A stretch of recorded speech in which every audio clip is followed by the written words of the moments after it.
सर्व महापुरुषांना आणि महानायकांना मी नमन करते।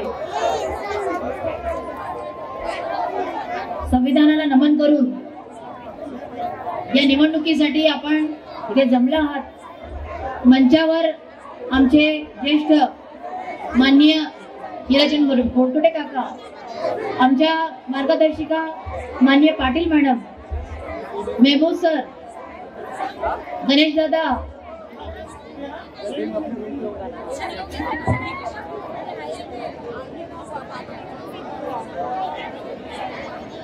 सर्व मान्यवर आणि बल्लारपूर टीमचे सगळे पदाधिकारी, भूमिपुत्र ब्रिगेडचे सगळे पदाधिकारी, मी सगळ्यांना इथे नमन करते।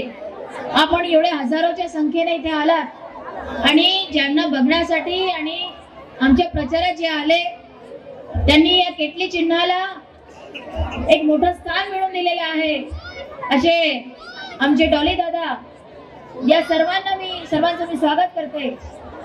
आणि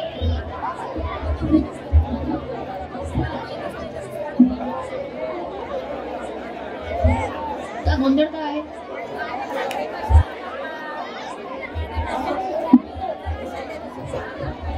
वीस तारखेला महत्वाची निवडणूक आहे। निवडणूक अतिशय महत्वाची आहे। ही निवडणूक जेवढी माझ्यासाठी महत्वाची आहे तेवढी तुमच्यासाठी सुद्धा महत्वाची आहे। 5 वर्षामध्ये तुम्ही कुणाला निवडून देणार हे महत्वाचं आहे।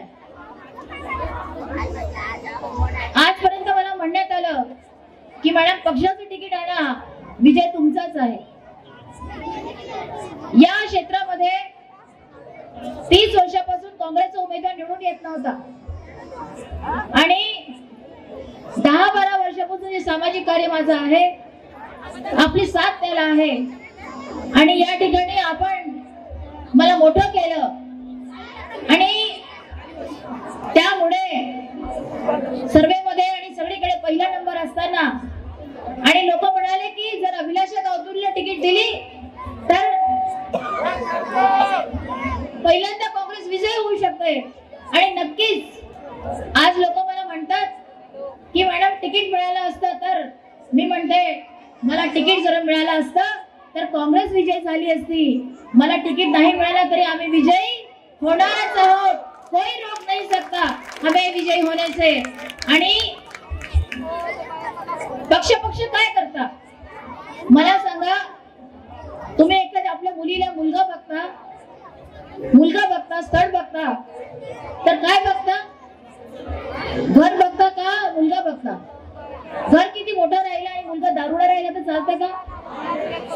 घर खूप मोठं राहिलं मुलाचं आणि मुलगा दारुडा राहिला तर चालतं का? सट्टेबाज राहिला तर चालतं का? पक्ष किती मोठे राहिले पण एक कॅन्डिडेट जर बोगस राहिलं तर चालतं का? आणि म्हणून काँग्रेस आणि बीजेपी कडे बोगस लोक आहेत। हा जो 15 वर्षापासून जो आमदार आहे ते, जो मंत्री आहे ते, तो तुमच्या उरावर मारला आहे। 5 वर्ष नाही, 10 वर्ष नाही, 15 वर्षापासून आणि आधीचे 15 वर्ष आम्ही त्याला झेलले। 30 वर्षापासून हा चंद्रपूर जिल्हा ज्या माणसाला झेलत आहे, ज्या माणसाला आमदार म्हणून आम्ही ठेवलेला आहे, तो माणूस, तो आमदार एक नंबरचा बोगस आहे। त्याने एक तरी काम सांगावं तुमच्या हिताचे केले असतील, तुमच्या कामाचे केले असतील। काय त्याने कधी तुमच्या शाळेत जाऊन बघितलं? काय कधी दवाखान्यात जाऊन पाहिलं? काय कधी तुमच्या कधी पोरांच्या नोकऱ्या आहेत की नाही पाहिलं? तुमचा रोजगार आहे का पाहिलं? आमच्या हाताला काम आहे की नाही पाहिलं? इतकं मोठं बॉटनिकल गार्डन बनवलं, तिथल्या लोकांच्या तोंडाला पाणी लावले, त्यांच्या तोंडाची पानं पुसले आणि कुठलंही काम या क्षेत्रामध्ये केलं नाही। या क्षेत्रामध्ये आमचे कुठलेच प्रश्न सुटले नाही। आमचे प्रश्न बिकट होत चाललेले आहेत। बल्लारशाचे प्रश्न आणखी मोठे आहेत। बल्लारशाला बेरोजगारी आहे, बल्लारशाला गरिबी आहे, बल्लारशामध्ये शाळेचा चांगला दर्जेदार शाळेचा अभाव आहे, बल्लारशामध्ये चांगल्या कॉलेजचा अभाव आहे। इतकंच काय, या क्षेत्रामध्ये कित्येक वर्षापासून इथे बायपास व्हायला पाहिजे होतं, इथे रोजचे 1500 ट्रक जातात या रोडवरून आणि बायपास झाला नाही. बायपासची डिमांड कित्येक वर्षापासून आहे. स्वतः वनमंत्री आहे. वन विभागाचं एनओसी लागतं. वन विभागाचं एनओसी लागत असताना वनमंत्री एनओसी कधीच देऊ शकले असते. एनओसी दिली नाही, तुमचा बायपासचा रस्ता झाला नाही, तुम्ही तुमच्या पोराबारांना कधी पाठवू शकत नाही, सुरक्षित पाठवू शकत नाही. ही हालत इथली बल्लाशाची आहे. या क्षेत्रामध्ये घराला घरपट्टे मिळाले नाही.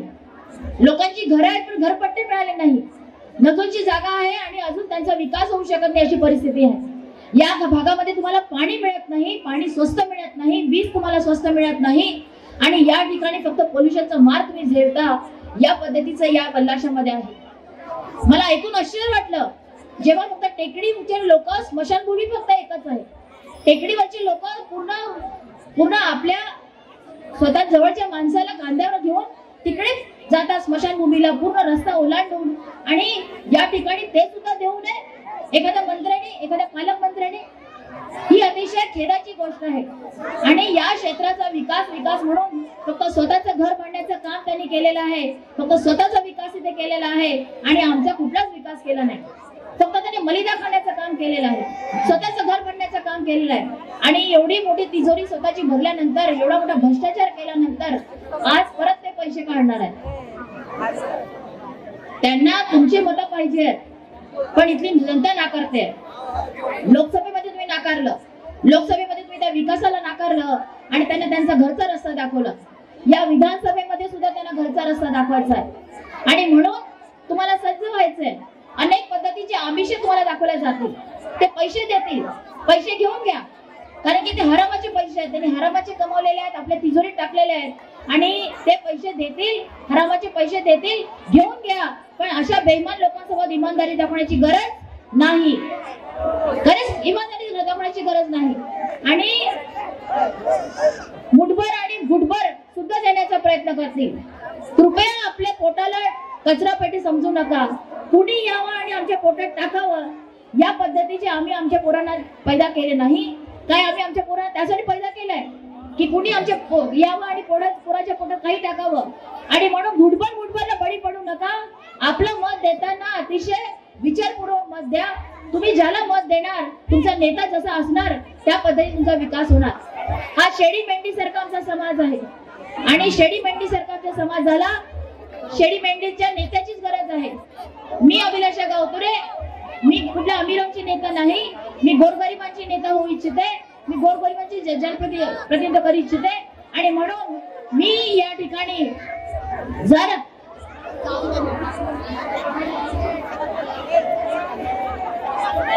महत्वाचं राजा इलेक्शन आहे, लोक आमच्या समोर अश्रू काढतात, माया रडतात माझ्यासमोर. त्यांची पोरं त्यांच्या डोळ्यासमोर बिबट्या घेऊन जातो, ती माय रडते मसाड्याला माझ्यासमोर. ते 5 वर्षाच्या पोराला बिबट्या घेऊन गेला तिच्या अंगणातून. काय वाटत असेल?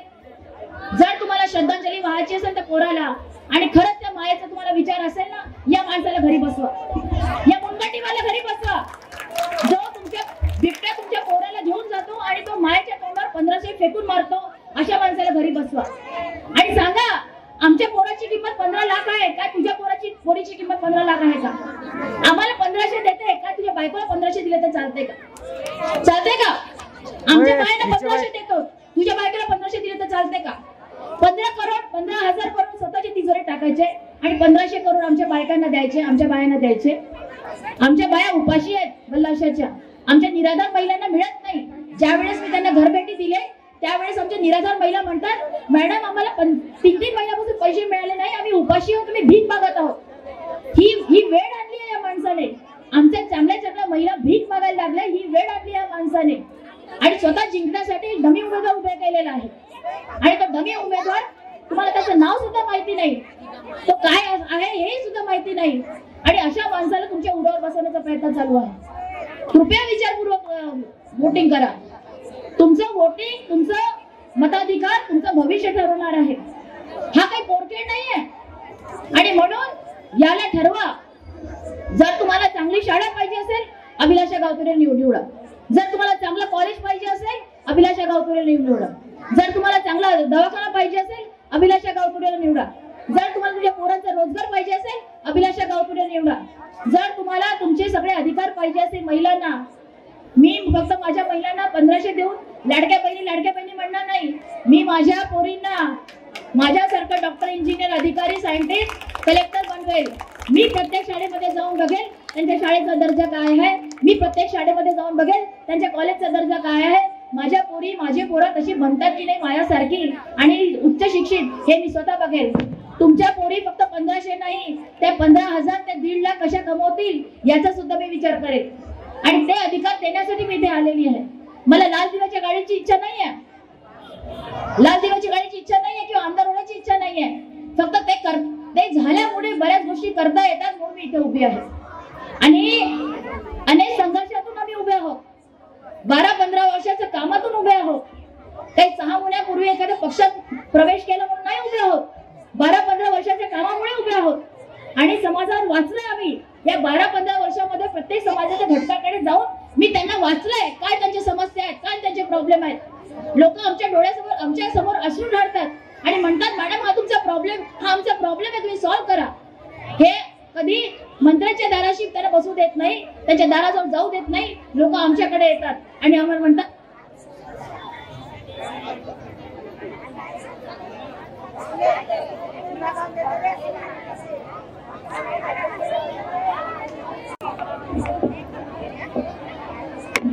हॅलो. आणि म्हणून तुम्हाला तुमच्या पोराबाळांचा भविष्याचा विचार असेल, तुम्हाला बदलवायचं असेल आणि जर बदलवायचं असेल तर तुम्हाला महत्वाचा निर्णय घ्यावा लागेल. आणि हा महत्वाचा निर्णय तुमच्या पिढ्यांचा निर्णय असेल. आणि म्हणून माझी विनंती आहे आपल्याला की आम्ही त्या सगळ्या गोष्टी करू ज्या हिताच्या आहेत. तो करोडोचं बजेट त्याच्या तिजोरीत चाललेलं आहे, आम्ही तिथून काढून आणतो बजेट. हा करोडोचं बजेट तो आपल्या तिजोरीत भरतोय, तो सगळा बजेट आणू आणि आपण आपल्या हिताचे कामं करू. आपण शेतकऱ्यांचे कामं करू, आपण कामगारांचे कामं करू, आपण निराधाराचे कामं करू, आपण घरपट्ट्याचे कामं करू, आपण बायपासचा रस्ता बनवू, आपण वीज बिलाचं कमी करू, आपण पाण्याचं काम करू आणि निराधार महिलेचं काम करू, अंगणवाडी महिलेचं काम करू, आशा वर्करचं काम करू आणि आपण कामगार कर्मचाऱ्यांचं सुद्धा काम करू. जुनी पेन्शन योजनेसाठी सुद्धा मी तिथे विधानसभेत बोलेल आणि तुमचा प्रत्येक आवाज बुलंद करेल. लोक म्हणतात अपक्ष आमदार काय करते.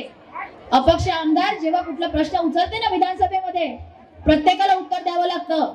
या कलेक्टरला उत्तर द्यावं लागतं, अधिकाऱ्याला उत्तर द्यावं लागतं. मी एखादा समजा इथला क्रिमिनल क्राईमचा प्रश्न उचलला तर इथल्या SP ला उत्तर द्यावं लागतं, IG ला उत्तर द्यावं लागतं, DIG ला उत्तर द्यावं लागतं, प्रत्येकाला उत्तर द्यावं लागतं. ही आमदाराची ताकद आहे, अपक्ष असो की काही असो.